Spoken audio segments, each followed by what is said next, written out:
On the 13th day of October, Halloween gave to me 13 planes exploding, 12 zombie soldiers, 11 angels wrestling, 10 ghostly hitchhikers, 9 basement clowns, 8 vampire cruises, 7 silent heroes, 6 prequel bloodstones, 5 diabolical fledglings, 4 vampire pianists, 3 dead professors, 2 Michelle actresses, and a Radu drooling something bloody.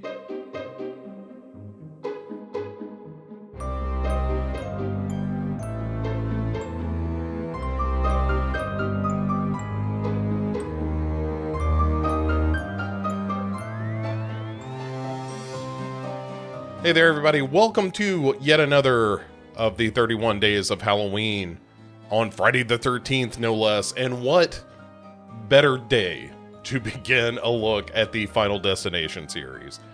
This is maybe, as I suggested in an earlier episode, maybe my favorite franchise.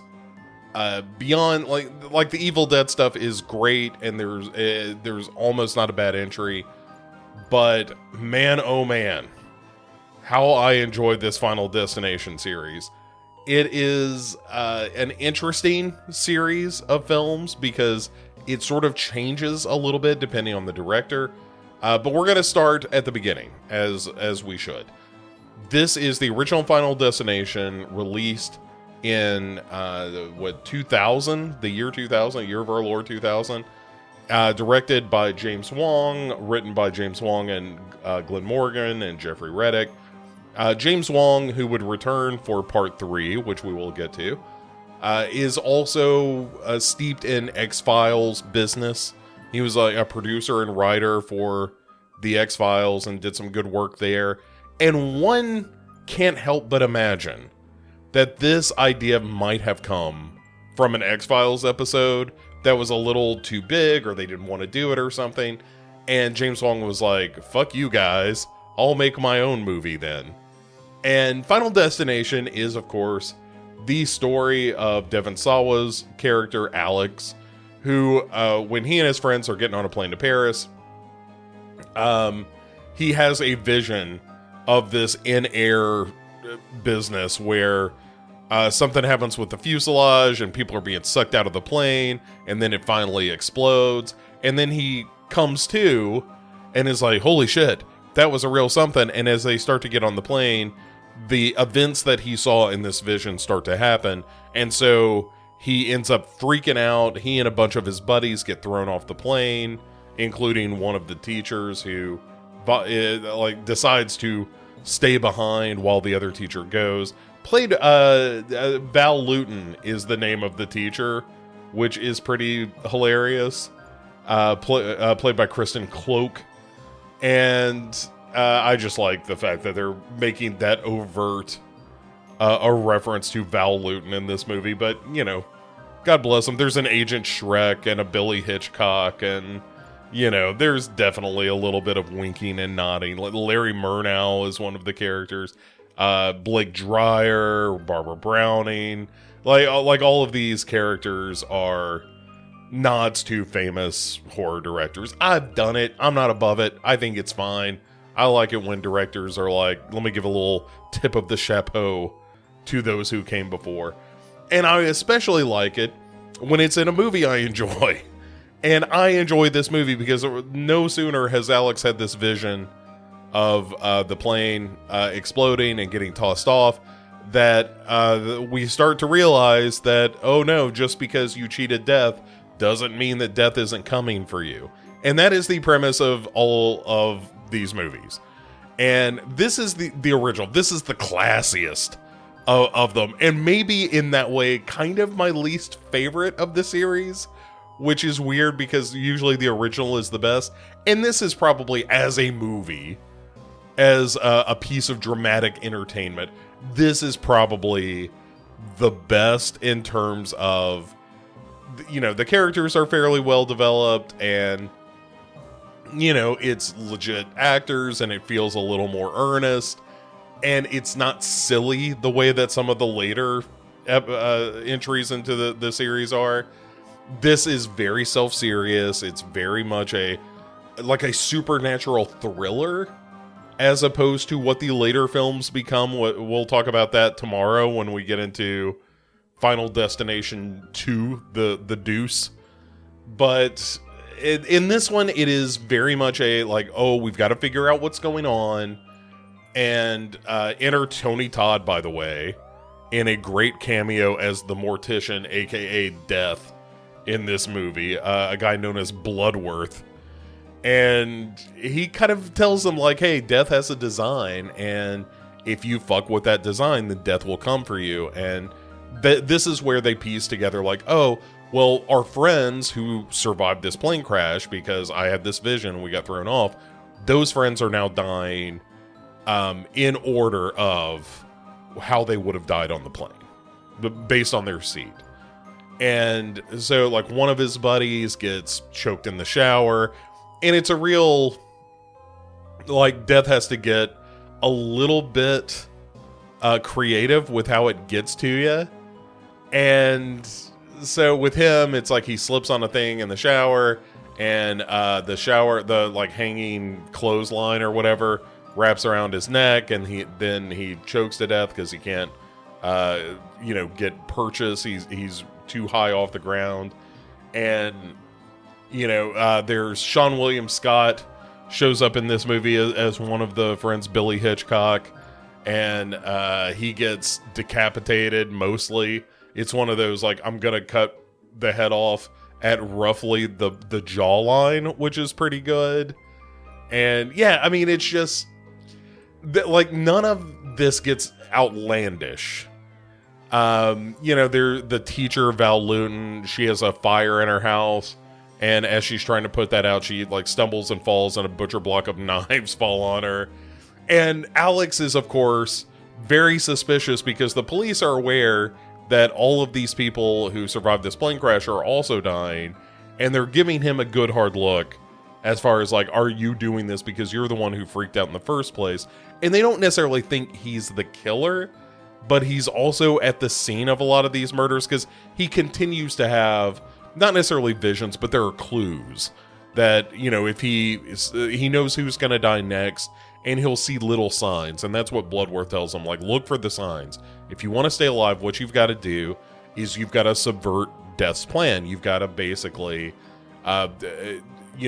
make him skip so that the plan has to be reset. So you've got to keep somebody alive that wasn't going to live. And if you can do that out of order so that, Death has to skip over somebody, at that point, the plan is null and void. And this always gets a little messy in these movies of like, oh, we've got to subvert Death's plan, and you can't do it the same way every time. So you got to introduce new ideas into it. And sometimes those are a little clunky, but that's fine. That's not why we're here. And this movie, though, doesn't know why we're here yet as an audience, I think, which again, we'll get into more tomorrow.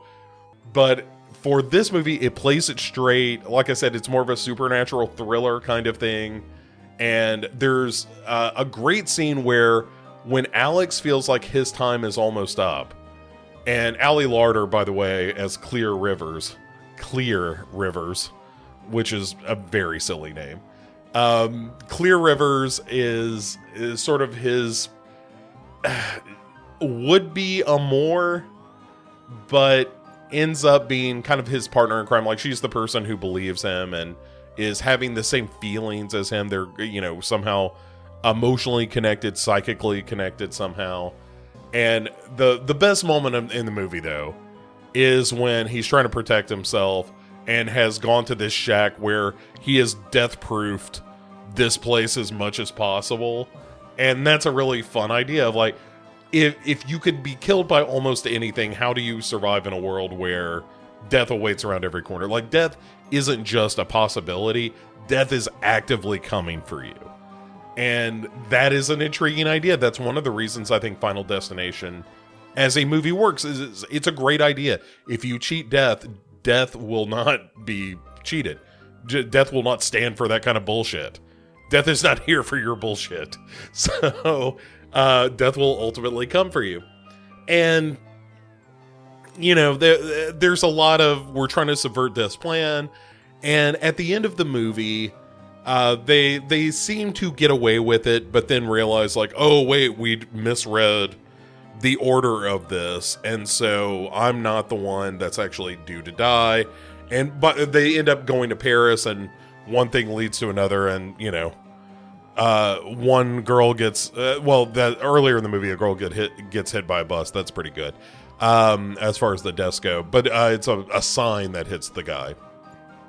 And anyway, so it's like the idea at the end of the movie is like, oh, Death is still in charge, like Death gave you a bit of a reprieve. And it's if Death is a sentient thing in this movie, was it just like, I'm gonna lull them into a false sense of confidence and then I'll get them when their guard's down or something? I don't know, but it kind of works. And so this is the original. This is the Friday the 13th to the rest of the series, Friday the 13th Part 4, where it's trying to do something that's kind of clever. It's original. I'd never seen, when I saw Final Destination for the first time, I'd never seen a movie with this kind of premise exactly. The performances are pretty good. Devon Sawa is good in this, although that poster is god-awful where he's just staring at you open-mouthed. But this was the age of that, where we're ripping off the Scream poster, like the Faculty poster, the Final Destination poster. They all look exactly alike, and they all look terrible. You can probably throw Phantoms on that pile. I mean, there's just a slew of those. We are looking at all of these actors staring at us from the bottom of a poster while something looms above them. Anyway, it's a terrible poster. But Devon Sawa was good in this. Ellie Larder's pretty good in this. Sean William Scott, strangely subdued when compared to like his American Pie antics and whatnot. He's pretty good in this. And yeah, it's a solid movie. It's not what the series will become, and that's fine.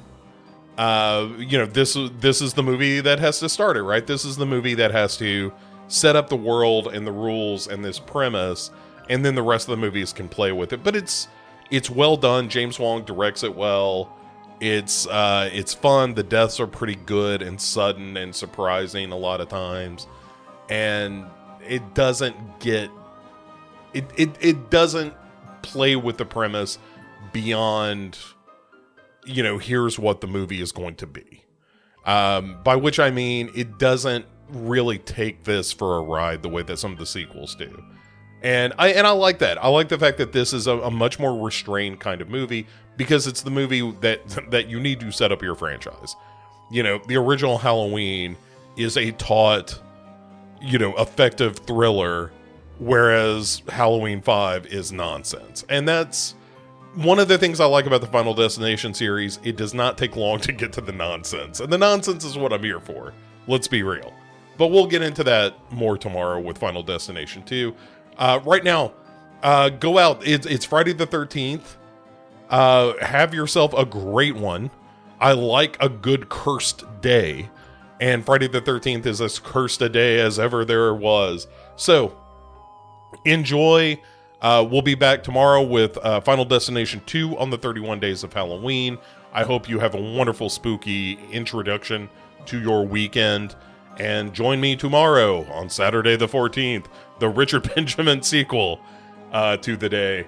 And and we'll get into some more death and madness with the Final Destination series. So, I will see you then on another episode of the 31 Days of Halloween. Goodbye.